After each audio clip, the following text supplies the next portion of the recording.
Drow, the Underdark. These are classic parts of Dungeons & Dragons. The Drow in particular have become an integral part of D&D, both as villains and heroes. Back when I first started DM Toolbox, my very first video was a review of a book called Rise of the Drow. This book is this massive 500 plus page book. It is a campaign setting. It is an adventure. It is a monster book all in one. It's huge. It's one of the biggest releases, one of the biggest books for 5e out there. And it is fantastic. Well, recently, AAWGames, the publisher of Rise of the Drow, released Rise of the Drow on Foundry VTT. So today, we're going to take a look at that book. Let's get into it.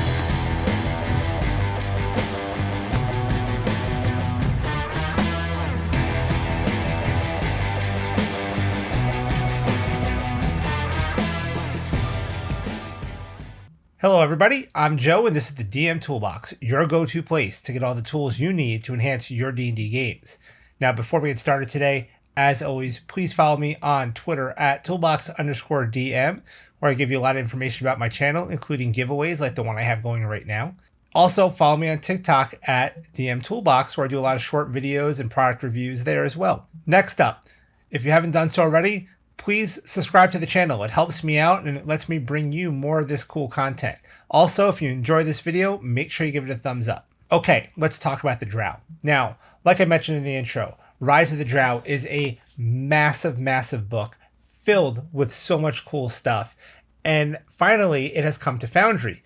And this product is a little close to my heart because I personally am the one who did that conversion for AAWGames.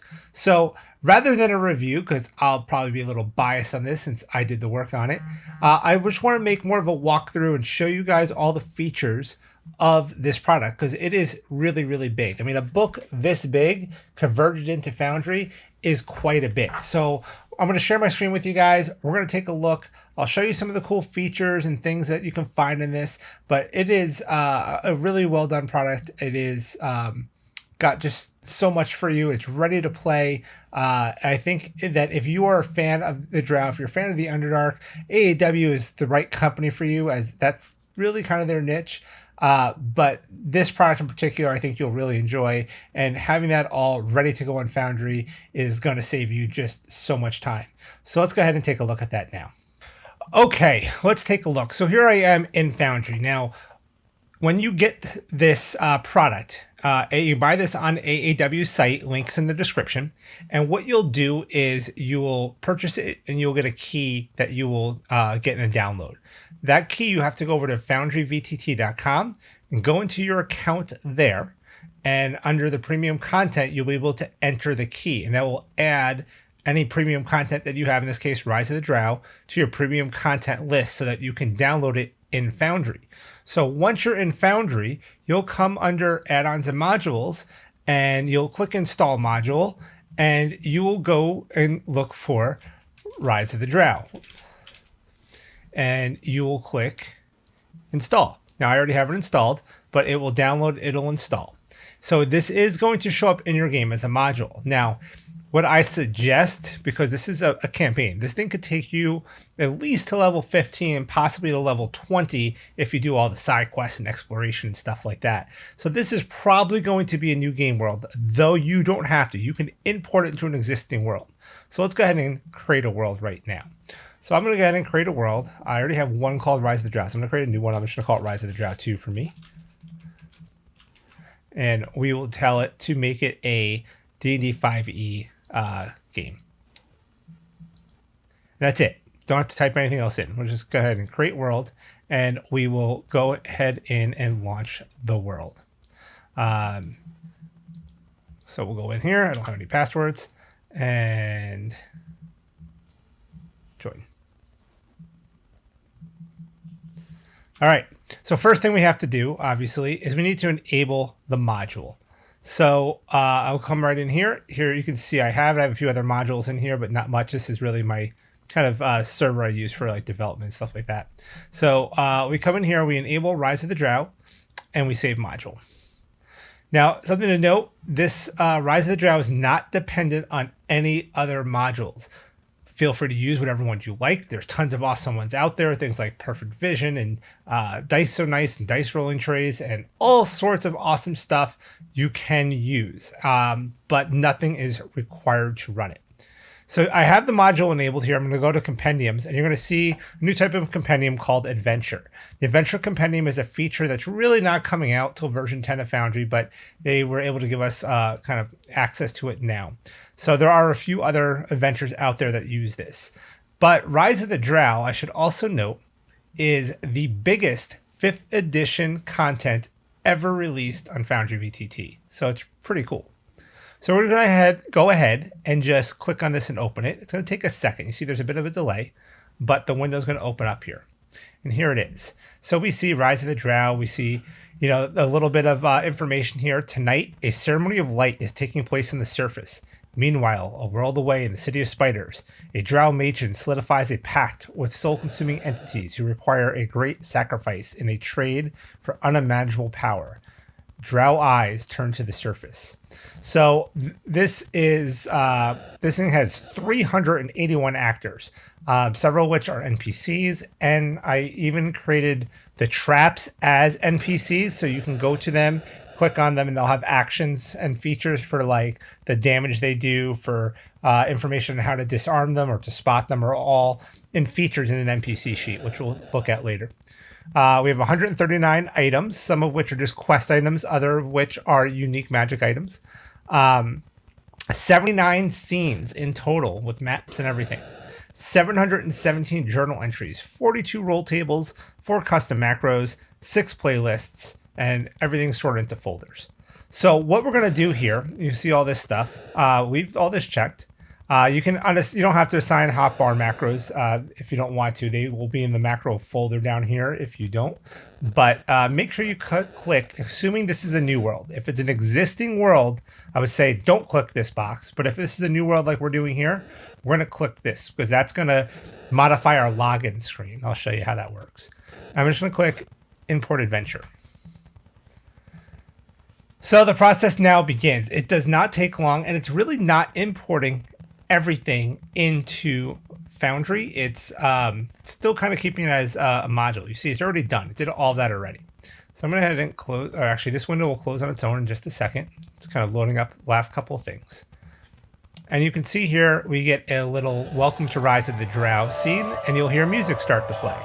I'm going to go ahead and lower the music a bit so that it's not interrupting us.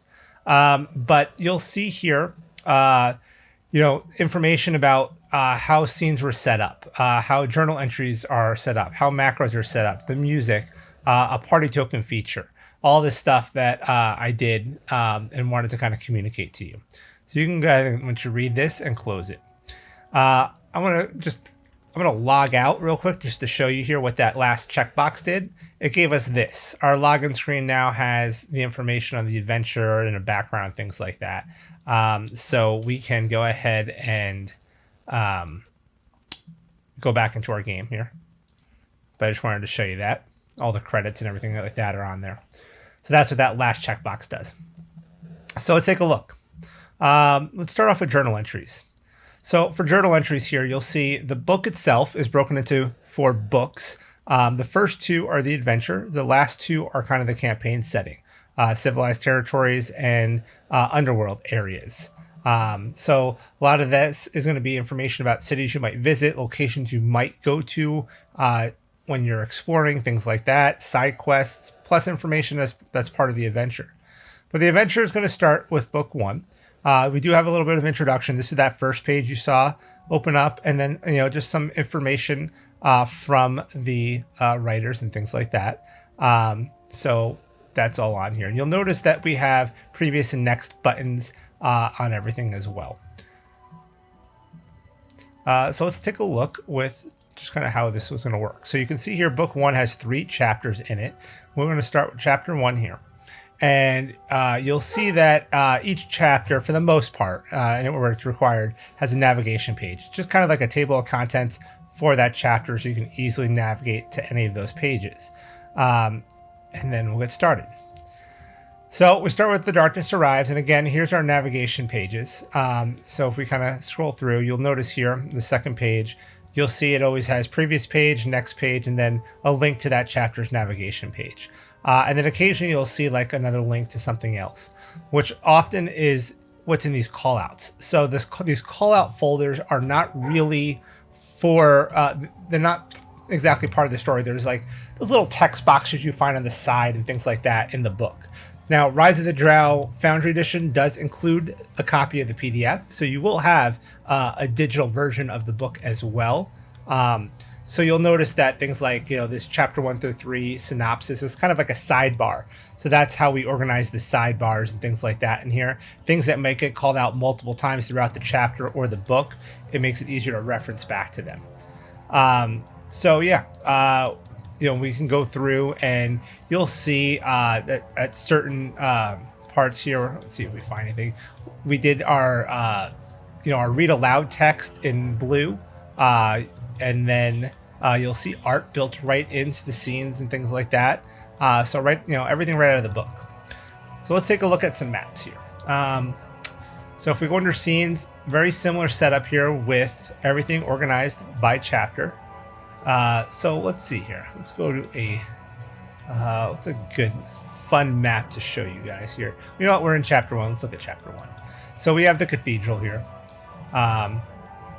And by the way, I just viewed scene, but if we activate scene, we have music set for pretty much for every scene and stuff like that. So different music will play based on what scene you activate. So here we are in our cathedral for chapter 1, and you'll see we already have tokens and stuff on the map. Most of these tokens are going to be hidden. That way the dungeon master can reveal them as needed. And you can see here some example of some traps. So in this room we have a trap. If we open this up, it is an NPC token, and you'll see if we come under features, when the trap is triggered, we can just click this and roll. And it will come up here. Your players can roll their DC, and then it'll automatically have damage and everything built right in. Stuff for disabling as well. For disabling and detecting the traps, that information is also right here for you, ready to go. So very, very handy. Easy to use. All the dynamic lighting is done. You'll see we even have a few sound effects here and there. I have a burning fire sound effect here and things like that. Everything's all set up. All the dynamic lighting is done. All torches, things like that. You can see all here ready to go, ready to use. I also have on here map notes. So if you want to reveal them, if you want to pin them so they're always showing, you can do that. But the map notes are all here, and will bring you using this cathedral locations folder. So in this case, there's a section on cathedral locations that just kind of states what's in those rooms as not strictly part of the story that's playing through. So they made that as kind of a separate thing. So we put that in here as a separate area. But if I click on, let's say, this, it brings us right to that entry for Area 26. So all the maps have this kind of stuff on there. Let's look at another scene for another chapter here. When we get into chapter 2, the party's going through the Dark Woods. So again, we have here a scene that is this big map that is essentially all these different areas of the Dark Woods with different encounters. So you'll notice here, and you'll notice in the first map, all the text and stuff here, the players can't see this. What we've done here is, I'm going to stop this music just so it's not overpowering us. What we've done here is we created a tile that we overlaid on top of the player map and hid. So if I unhide it here, you'll see how it changes. So the players don't see any of this text or any of this information, only the GM does. We can click on these and come right to whichever encounters we want. You'll notice here as well, we'll have like information about, the creatures. They're all linked. So I can click on this and open this right up and get that Missing an image there. I can fix that. But yeah, everything is kind of set up that way. You'll see here. So if we wanted to do, let's see here. Let's do the Centaur Patrol. So that's number 3. I can click on this one, bring it up, and you see a preview of the map. You see all the information on the encounter. And if I go to scenes under Chapter 2, we've got Centaur Patrol here. So I can just pull this scene right up. And we're ready to go. Now you'll notice that the scene looks a little dark, even though we're the GM and all that.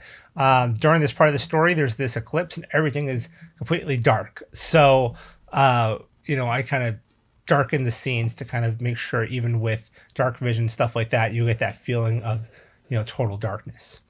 Couple other things to note. Let's see here.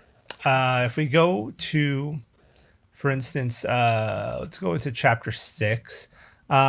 We did do some custom macros. You see 4 macros down here in the bottom of the screen. And they're for only a couple of scenes in the whole book. There's not a whole lot. But let's go to this this last scene here. And basically this map's got 4 different versions of the map. So rather than 4 different scenes, what I did was I created a macro here that will let us swap between the different maps on the single scene. So there's a version of the map that's just a lower floor, a version with this landing strip, and then there's this tunnel here where this kind of creature busts in. So we have the lower floor with the tunnel, the lower floor without the tunnel, and then the upper floor with the tunnel and the upper floor without the tunnel. So if I click on this macro, it's going to bring this up. And I can just choose which version of the map I want. So if I want upper with the Vidri tunnel, I can click that, and here you go. If I want to go down to lower with the Vidri, there we go. It hides that upper landing from them. We still see it as the GM, but the players don't. If I want to go back to lower with no Vidri, that closes that wall. That's just a secret door there. That's how I set that up with an open or close feature. So it's just able to kind of change that with the macro. Other macro that we have here is for this scene. You'll notice, and if I bring this up, actually, what do we see here? Let's go to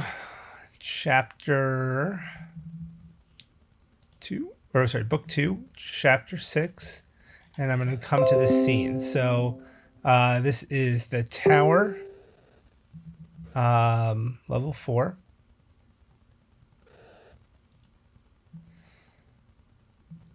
So what you'll see here is that at one point it says here that when you want the fog to turn from purple to red, while reading the text below, simply execute the macro here on the macro bar or on the bottom of your screen. Executing the macro a second time turns it back to purple. So basically, if we're reading this, right, let's close this window. The drow standing amidst the pool of blood lets loose a laugh as the thick mist turns red. And we just click that and the mist turns red. So, basically I just built it in so that you can click it right from here. You can also click it from down here. It's right here as well. And if I click it again, it'll turn it back to purple. So it's easy to just kind of flip back and forth. And then there's a couple other macros for another chapter, but it's all built in like this and very, very easy to use. Okay, sorry about that. I had to fix something. I realized I did not update the module to the most recent version before I started recording this video for you guys, which is why earlier on we saw a missing image. That's all fixed now. So I was going to show you here the tables. We have all these different tables, all broken up by chapter, ready to go for you guys. So if I want to roll on a table, we can just simply click the roll button, and we'll go under our chat here to get the results. And, we get a result, and I can just drag that result right from chat right down on here, and we're ready to go. So all those tables are just nice and handy and ready to use. And like I said, you can see, if we go back to tables, everything is broken up by chapter. So we have any chapter that has rollable tables are here. Now, not every table is a rollable table. Sometimes there will be tables that are not rolling tables. They're just informational tables. And that will often be in the call out section. There may be a table in one of these call outs. I can't think of one right off the top of my head that I could show you, but it does occasionally happen. Like here we go. Here's one table 5.2 influence modifiers. So we just would have a table in here, and this would be linked into wherever this table is called to in the story. So it's easy to get to. Oh, you know what? Let me show you one other thing too. We have items in here. Some stuff are like, parts of quests. And others are, like actual, magic items, things like that. Sometimes you'll say like battle axe +1, but it might have some specific property, like it's a drow version of something that will, not work in the sun or something like that. So, we've imported those and made some changes, like drow rapier +1, drow rapier +2. Those won't work in sunlight. So, but all of our items are here. There's also some unique spells. We've got specific spells for Rise of the Drow that are unique to this book. And these are a lot of the Drow NPC casters will have some of these spells. And they can be available to players too if you want. One thing I can mention too is you can get at least a PDF. I don't know if they have physical versions right now or not, but there is the Underworld Races and Class book from AAW that's got subclasses and races that can be used really well in this game. And a lot of these spells are mentioned in there. And there's also the Survivalist Guide to Splunking, which is a great book that kind of enhances rules and things like that you can use when exploring the underworld. And that actually is available on Foundry as well. In fact, I think I have that installed here as well. So if you did purchase that, you can add that on. There's also the Driders on the Underworld, which is a Drider race book, so you can make Driders a playable race. But Survivalist Guide to Splunking, for instance, you can get that and use that alongside of Rise of the Drow very, very easily. And that shows up as a series of compendiums as well. It does use the compendium journal module to organize it by chapters and stuff, but have that all right here. So really nice for to go, a nice supplement for Rise of the Drow. If it's something you're interested in, you can pick that up as well. And I'll put links to all this stuff down in the description. But yeah, this is Rise of the Drow for Foundry, guys. This has been a massive undertaking. Tons of work that went into this. Tons of cool maps, tons of places to visit. The dwarven cities. Here's Stoneholm, but actually I'll show you the city of Embla is a great one because it's just so much cool stuff. And actually, this is a great feature. So one thing you'll find here is under the monster section, which is also well organized here with some NPCs, things like that, traps, and then under the bestiary, we have some breakout folders for specific creature types. But you'll notice this party token, and you'll find it here on this map. What we did is for city maps, and this is optional if you want to do this as a DM, you obviously don't have to, but if you want to kind of reveal the city as the explorer, you can use this party token. It's set up with observing rights for all players. So when they click on it, you as the GM would drag it around and move it where you want, but the party will see what they can see as they explore. You can reveal parts of the city. You'll notice these things have some special lighting because they're these big hanging things. In fact, if you look behind me in my little background image here, you can see the blue one up top there. It's a picture of this city. So it's just a way to explore area maps. Another one that we have is the Fungi Forest, is this massive mushroom forest in the underworld. So if we go to that one, very similar thing, right? They can explore it and kind of reveal stuff as they go. There is a module I would definitely recommend. I can't think of the name of it off the top of my head, but it'll allow, it's like less fog, I think, something like that. So the GMs can see through the fog and not end up, seeing this. But I'm just showing you guys this with no modules enabled. But you also see here, we have, again, all the map notes. So if they explore this area here, we can open this up. We have all the information we need on it right here. There's an Easter egg on this map too, which I will let you all find yourself. All sorts of stuff. You can come into here. You'll see it often. I've included a link to maps in some places. Obviously with base Foundry, clicking this only opens this, but there is a module that will turn these into actual links that'll open the scenes. So I kind of put those in there for people who use that. I know I use it. So, it's there. But at the very least, it tells you look for the Central Runes Rift map. So you would just go in here. We're in chapter 13, and here's the Central Runes Rift map. So I at least wanted to kind of call out which map to use. And there it is.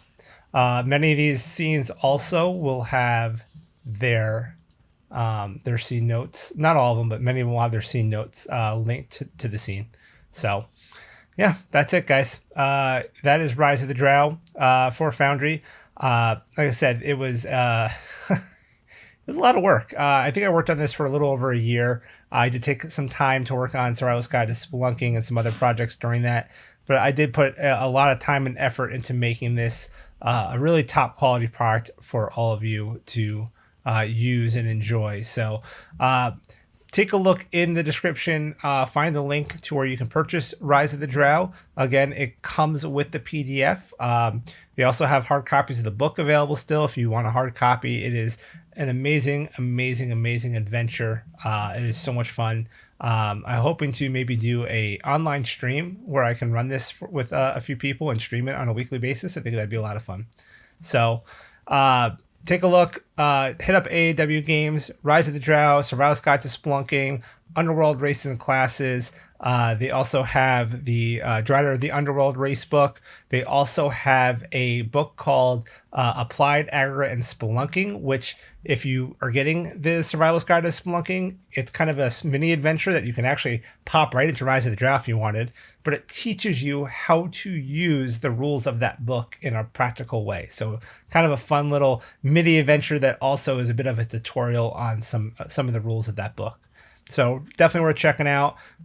Hit up the description, check out the links, make sure you go hit these things up and get them, guys. It's a really great product. I'm very proud of it, and I hope you all enjoy it.